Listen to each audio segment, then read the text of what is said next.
যে গান আমার মতন একটা বেঁচে থেকে মরে যাওয়া মানুষকে আবার বাঁচিয়ে দিয়েছিল।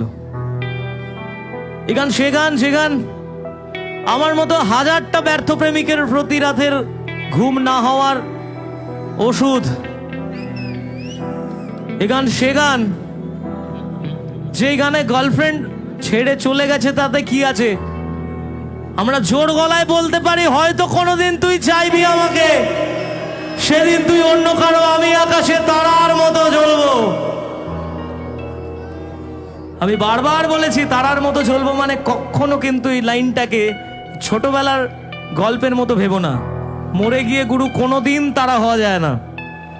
আজকে মরে যে যায় কালকে কিন্তু দুদিন হয়ে যায়। কেউ মনে রাখে না, 1 বছর পর মনেই রাখে না যে তুমি বলে কোনো অস্তিত্ব ছিল। তাই মনে না গিয়ে বেঁচে থেকে লড়াই করে গুরু স্টার হও। বিশ্বাস করো তুমি হেরে যাও না কখনো, আমরা কখনো হারি না। আমাদেরকে যে মুহূর্তগুলো হারায় সেই মুহূর্তগুলো আমাদেরকে শেখায়।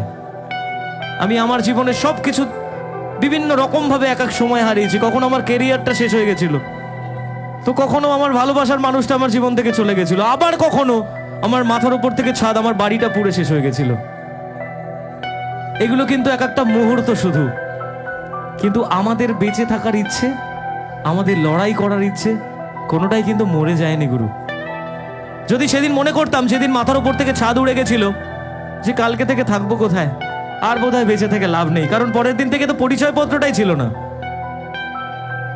কিন্তু পরিচয়পত্র হঠাৎ করে বুঝলাম যে একটা শিল্পীর পরিচয়পত্র তো তার ওই ডকুমেন্টস নয়, তার শ্রোতারা। আপনারাই বাঁচিয়ে দিয়েছিলেন। আবার যখন কেরিয়ারটা শেষ হয়ে গেছিল তখন তো সোশ্যাল মিডিয়ায় মানে আমার থেকে খারাপ বোধহয় আর কেউ ছিল না, আমি সব থেকে খারাপ ছিলাম। কিন্তু ওই যে কালের নিয়ম, আপনি যদি ভুল না করেন তাহলে হাজার শক্তিও আপনাকে শেষ করতে পারবে না, এটা আমি বিশ্বাস করতাম। আর আমি সেই বিশ্বাসের উপর দাঁড়িয়ে আজকে আবার এতগুলো মানুষের ভালোবাসা কুড়িয়েছি। বিশ্বাস করুন, মানুষ শূন্য থেকে শুরু করে, আমি মাইনাস থেকে শুরু করেছিলাম। কারণ আমাকে সব থেকে খারাপ মানুষ হিসেবে জানতো সেই মুহূর্তে পশ্চিমবাংলার মানুষ, কিন্তু আপনারাই ফিরিয়েছেন আবার। যখন অঙ্কিতা আমার লাইফ থেকে চলে যায় তখন কিন্তু মনে হয়েছিল যে আর কি গান গাইবো, আর ভালোবাসাটাই রইল না। কিন্তু ওই বাধ্য করেছিল আবার, যদি রেখে দিতে পারো আমি থেকে যেতে পারি, আমি তোমার কাছে বন্দি থাকতে চাই, এই লাইনটা লিখতে।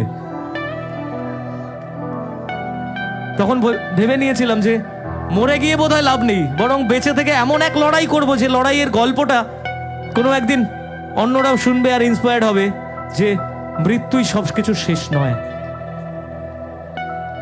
যে মুহূর্তে তোমার ভাবনা হবে মৃত্যু, শুধু ওই মৃত্যুর আগে 3টে ফুল স্টপ টানো, মৃত্যুটাকে সরিয়ে দাও।